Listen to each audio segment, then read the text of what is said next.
G'day, it's Carl Thompson here from StorageCraft. Basically what we're covering off today is the StorageCraft OneBlox solution, reimagining storage. This is a scale-out storage solution, and you're going to learn a lot about where this fits in the market and the functionality that this includes. So firstly, who is StorageCraft? We develop revolutionary and innovative backup and disaster recovery solutions, well known for Shadow Protect, which was founded in 2003, so been around for well over a decade. We've got global offices across North America, Canada, Europe, Asia and Pacific Rim, and our APAC headquarters is run out of Sydney. We're 100% reseller-based business, so for any of our end users on the webinar, you will need to go through a StorageCraft partner to purchase. So we're reimagining storage. So what the problem is that we're addressing is large growth in unstructured data, which means traditional forklift upgrades are no longer an option for organizations. This solution incorporates scale-out, object-based storage on a NAS appliance, which you can set up in minutes. Deduplication, compression, encryption, and replication are all included in the solution, and you can bring your own disks, whether it's spinning disk or flash drives. Means you can take advantage of market rate. There's no huge expense that we're adding on to reselling you drives, and it means that in the future, if you're trying to source replacement disks, you can get, your own drives. You can mix and match. So it makes it very affordable, and this gives you protection from unstructured data storage blowouts, which we'll learn about as we talk about scale-out storage. Simple, affordable, feature-rich scale-out storage. So OneBlox is the underlying company. It was founded in 2010. It was a top venture capitalized funding and partnerships from well-known brands such as Dell and Toshiba. And OneBlox was acquired by StorageCraft in January last year. So the product used to be called OneBlox. It's now known as StorageCraft OneBlox. Headquarters in Sunnyvale, which StorageCraft have taken over, and we're keeping development and product management there. And we've already got 350 plus global customers. So it's an existing business. It's not a startup. We've got a lot of traction. In the news last year, or recently, we've got the Redmond Channel Partner Awards. We've received the USA Editor's Choice of Best Storage Software Solution, and also the Storage Awards in London. OneBlox was awarded winner of One to Watch and runner-up for Best Newcomer. So that's really cool. We've got, as I mentioned, a lot of customers across major verticals globally, and obviously this is the big thing as we look at, certain verticals have compliance requirements, certain verticals have large growth, and really you'll see there's a very big niche across those major verticals. So looking at what we're dealing with in today's world, there's a lot of challenges around, and we're positioning it as legacy scale-up storage. So, you buy a chassis of storage, it's going to last you 3 years, but once you fill that up, what do you do? Is it a rip and replace, or do you add another one? And what you end up with is limited throughput and complex configurations. Often, you have the storage architects to manage this. You end up with NAS sprawl, which means you're never fully utilizing each piece of storage. They're only using up so much of it, and before you're having to deploy another one.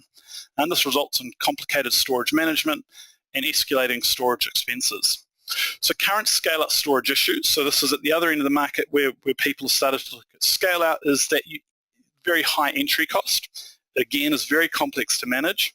And a lot of these are truly based on object storage, but they're incompatible to a lot of your applications and virtual environments, because obviously you've got to talk to them at an API level.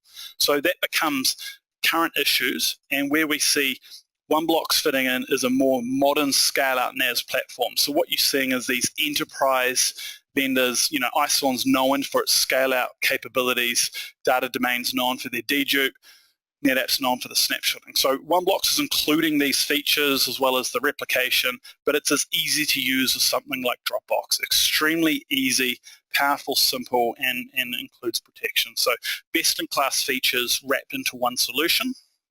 And really, from the market perspective, we're seeing at the low end of the market, you've got these general-purpose file servers or low-end NASs. At the other end of the market, you've got high-cost, high-end features, these Tier 1 vendors. And the problem is that people are outgrowing the functions of these NASs. They're wanting these enterprise features, but the price becomes a barrier. So this is really where OneBlox fits in. And really what we're seeing is, particularly for the 4312, the spinning disk model, which we'll talk about some more later, this is really, you're looking at entry of around 10 terabytes and growing where you're going to get the value. So again, it's 10 terabytes type of storage pool that you're looking to protect or store today with a plan that's going to grow. And that's where you're going to get the value. That's where you're going to get the benefits of dedupe, compression, replication, all built into storage. And there's some really cool features along with this. So how it works in terms of object storage is if we start right back with the block protocols. You've got the iSCSI fiber channel, heavily built on RAID, has a lot of benefits with RAID, I guess, and there's a lot of performance and capabilities there. It's very widely known, but it is complex to manage. So we've seen a big shift to file protocols, SMB and NFS. This is much more easier to consume, but fundamentally still relies on RAID, carving up RAID storage. If you have a disk that fails, you enter it into a degradation mode, and then the rebuild puts a lot of pressure on those disks. As you start to look at larger size disks, this problem becomes more of an issue. So what we've then seen on the flip side is a more modern solution leveraging object storage. However, as I've mentioned, it obviously requires their own APIs. You've seen Apple, Facebook, Google, and Amazon all leveraging this object storage. Each disk is treated as an independent pool of storage. We distribute multiple copies of the objects for redundancy, but there's a lot more resiliency in terms of rebuilding or rebalancing if a disk was to fail. So it becomes far more scalable without the issues. So what we've done with OneBlox is we've put file protocols on top of object storage. So we present this more complicated object store as easy to consume SMB and NFS. We can just replace or add disks, and that pool of storage just instantly grows, which is amazing. So you've got the scale as you grow, what do you need right now, and as you need more storage, you can add in disks or add another chassis, it auto provisions and just scales. Gives you reduced storage footprint and cost because you don't need to worry about what you need in 3 years' time. And you've got these enterprise class features. You've got your built-in data reduction with the compression and deduplication, and you've got reduced time spent on storage and backup. It's all just in one. You don't need to manage and manipulate all of these things, and therefore it's reducing your total cost of ownership. So how does object storage work? Basically, think of a file. The file gets saved onto the storage. We divide the file into objects. We then compress them, and then naturally as part of object storage, they are deduplicated. So that's, I think, a big thing, because it's inherent with the way object storage works. It also means recovering from object storage, there's no rehydration or impact in terms of restoring something. So you get that same throughput in and out, which is very powerful. The objects obviously get distributed. As I mentioned, with the spinning disk, we generally recommend having 3 copies. Once you go to flash or for certain requirements, you may choose to reduce that to 2 copies. So every object is distributed 3 times across all available disks. What happens when a drive fails? It will simply rebalance so that everything still maintains 3 copies. So we'll have to rebalance basically 1/3 of the stuff in this example here because there's only 3 disks. However, you'll see that this can rebalance in 1/20th of the time, often compared to what RAID would have to go through. So therefore reduced impact, and again you put in a replace disk and it will just naturally rebalance to make sure that everything is maintained 3 times. So very powerful. Again, when you add nodes, year 2, you might decide you need to put in a bunch more storage. You plug them in, by default it will auto discover and auto provision where it will automatically rebalance, and that whole pool of storage will become available instantly across all of those shares. So buy as you grow, whether it's extra disk, extra chassis, and currently you can go up to 7 units in the one cluster. So very powerful, instant rebalancing, on-the-fly node expansion, 7-node cluster, again with the spinning disk model here, would present 224 terabytes of usable storage.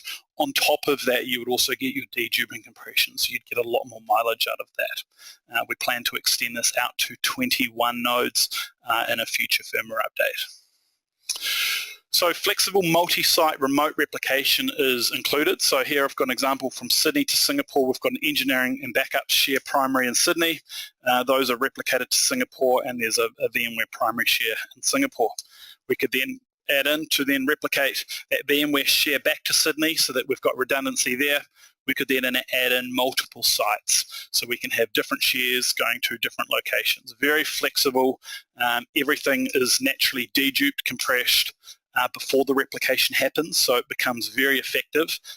It's also heterogeneous. So you can see, for example, in Sydney, the screenshot is showing all flash. That's our 5210 model. And then Auckland is showing the 4312. So you can replicate, the Sydney is actually replicating to Perth there with a 4312 or Singapore. So you're getting the benefit of having this heterogeneous multi-site replication, one-to-one, many-to-many. And that's a very powerful part. For example, Sydney might be running critical VMs. We could replicate them to a DR site that might have cheaper spinning disk rather than flash, for example. So imagine a world of zero configuration. I remember when I was first given one of these to have a look at in late 2016. It took me longer to get out of the box and into the rack than it did to set up. It basically boots up within a couple of minutes. It automatically, if it gets IP address, automatically communicates into the StorageCraft cloud backend, which we'll talk about in a second. And you just basically sign up an account online and you say, yes, that's my OneBlox, it's detected I'm on the same network, and away I go. So extremely easy. I can then click create a share, and within a couple of seconds, all of that storage is available in a share. If I add a disk, automatically increases that share as well as any other one. That whole pool of storage will just automatically scale. Bring your own drive, so you can mix and match any 3.5-inch SAS or SATA drive. Again, this is with the spinning disk model, and you can scale out in terms of capacity and availability, in minutes, literally. Just plug in another disk, plug in another chassis. It's very fast, automated scaling. Then on the flip side, we have the Simple One system. This is basically the name for our cloud-based management. It's 100% secure storage management and control. So we don't obviously know the data stored in the cloud. This is just for managing your OneBloxes and setting up the deployment. There is a local version of this available if you want it in-house rather than managed from a public cloud. It gives you multi-tenancy monitoring, reporting, and management. 95% of common storage tasks require zero configuration. It's all just driven through this one system, which is very easy. So file and object storage platform we've talked about, highly scalable, distributed file system with a single pool of storage. There's use cases for primary storage, particularly for your virtual environments with the all-flash model, or also primary unstructured data. Shift that large file share off your expensive SAN, off your VM workload onto the OneBlox, and at the same time, that same pool of storage can also grow for your secondary backup storage. So there's definitely a fantastic mixed use case there, giving you the best value. Leading price with performance, bring your own drives is obviously a massive thing, and very strong channel-driven customer traction. So one of the other things is we're fully certified as VMware ready. So this is VMware's highest level of certification across both of our 5210, the flash model, and the 4312, the spinning disk model, which we'll get to in a minute. And this is obviously all around the OneBlox NFS data stores, and they have no capacity restrictions. So you can have a single data store right now with a certain amount of storage, and as you add disks or add in additional OneBloxes to the ring, it will just continue to expand that data store on the fly with no disruption. Zero reconfiguration, no application reconfiguration, no downtime. This is really powerful. CDP is another powerful feature built into OneBlox. By default, when you create an SMB share, it's obviously Active Directory integrated. We can by default, it will snapshot that every 10 seconds for the first hour. Then it drops to hourly, daily, weekly, and monthly, and you choose that retention that you want to retain. The awesome thing is that these snapshots are immutable. So these snapshots are available to the end user by previous versions. They right-click on a file, they can recover it back. Those snapshots are immutable, so that if ransomware was to hit the share, you can roll back to a snapshot and that cannot be overwritten. And this is all inherently built into object storage. So the snapshots, the way Object Store keeps them, it doesn't just require more and more, in terms of doubling the space, because it's just keeping the object spaced until they expire from retention. So very powerful for things like ransomware and backup, and we'll talk a bit more about that in a few moments. Now the 4312, this is the 2U12 hard drive spinning disk base. So the 12 at the end, 43, the 12 indicates it can hold 12 disks. This gives you up to 96 terabytes raw using 8 terabyte disks, which is current maximum that it will support. So 96 terabytes raw. Generally, you're going to have 3 copies of all data, so this results in 32 terabytes of usable space. Obviously, you'll get more mileage because of the dedupe and compression that's built into that. So that's a single unit. The back of it here, you can see redundant power.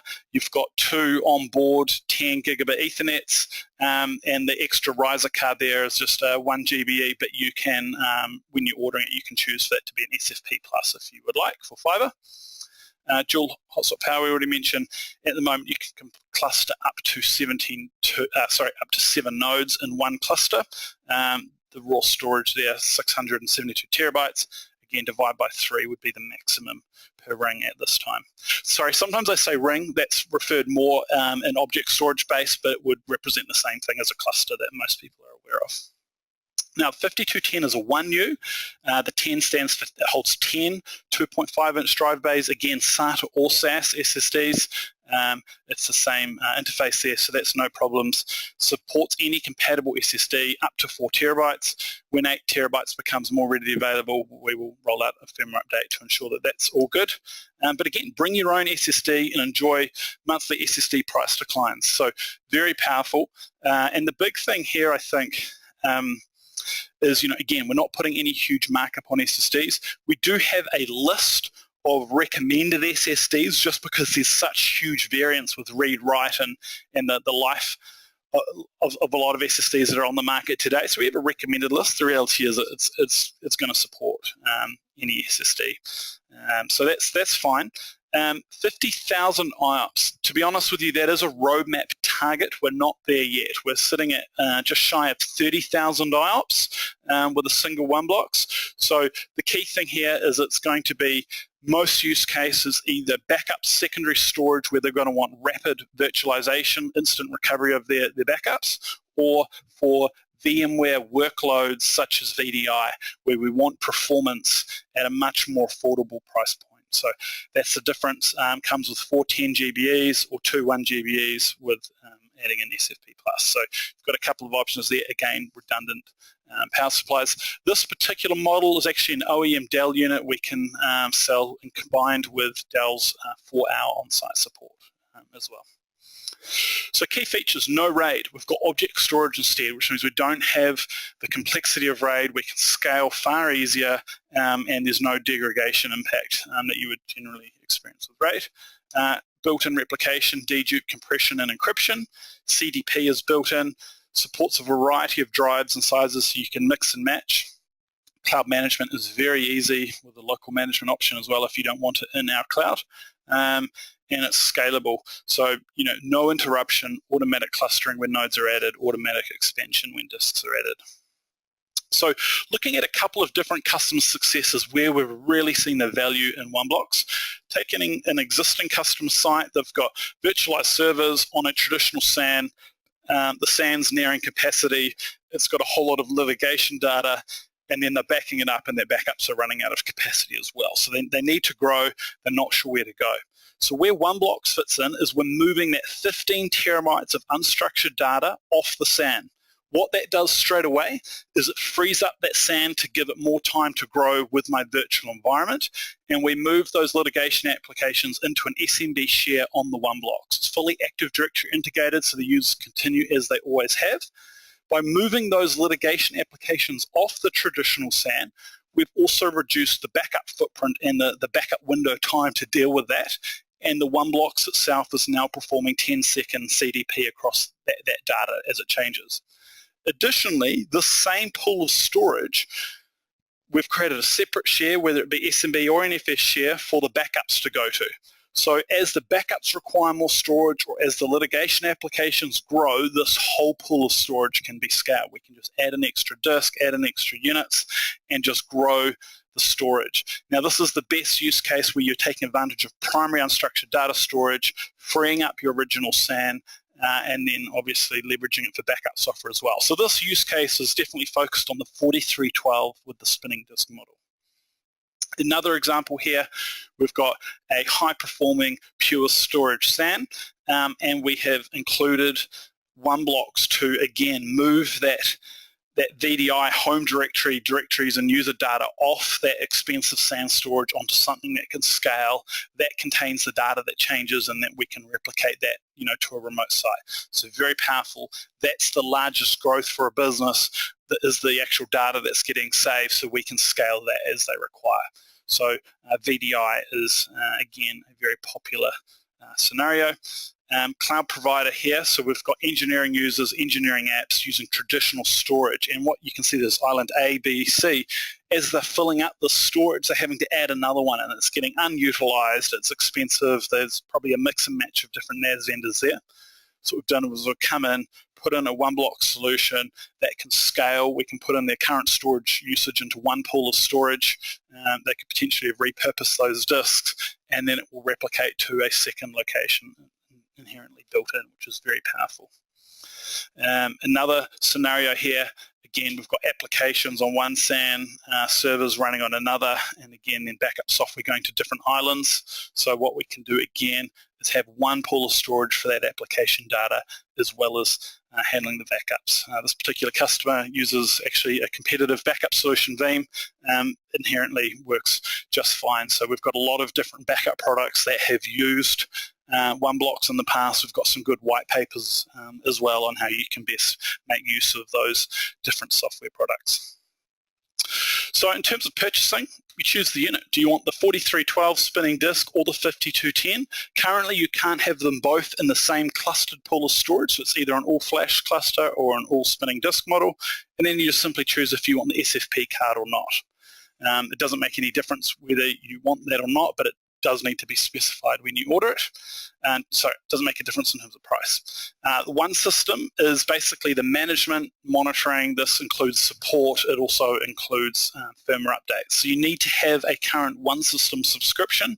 You can purchase it as 1, 3, or 5 years, and if you require business hour or 24/7 support. So that one system, if you only purchased it for 1 year, after it expired, you would potentially lose access to one system. So your OneBlox would continue to serve up the data, but you couldn't make any further changes. So you do need to have a current one system subscription, and you also need to choose if you want to add in the remote replication or encryption at rest.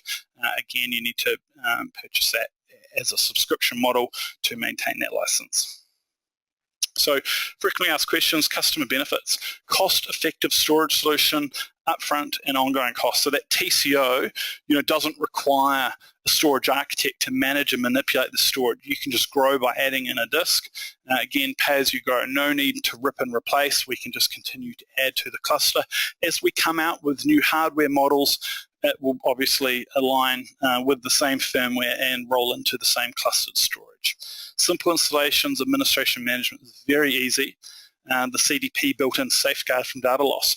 We're even seeing all these backup products leveraging OneBlox. We're also using CDP, and it might be quite low retention, but we're protecting those backups from any ransomware as well, because it's all immutable snapshots. Obviously highly fault tolerant because there's 3 copies across the whole cluster, and much easier to manage, which means less cost on resources in terms of technical and pre-sales assistance. So team, that's basically the end of the webinar. I've gone through that quite quickly, and I do apologise for starting late. If you've got any questions, please feel free to ask them now. I have recorded the webinar, so we'll make sure that it does get sent out to everyone, but I'm happy to spend a couple of minutes now answering any questions or going back to specific slides if you have them. Just while I'm giving you guys a minute, I think there's a question come through. There's actually a couple of questions here, so I'll just get to them in 2 seconds. Just one thing I will bring up quickly.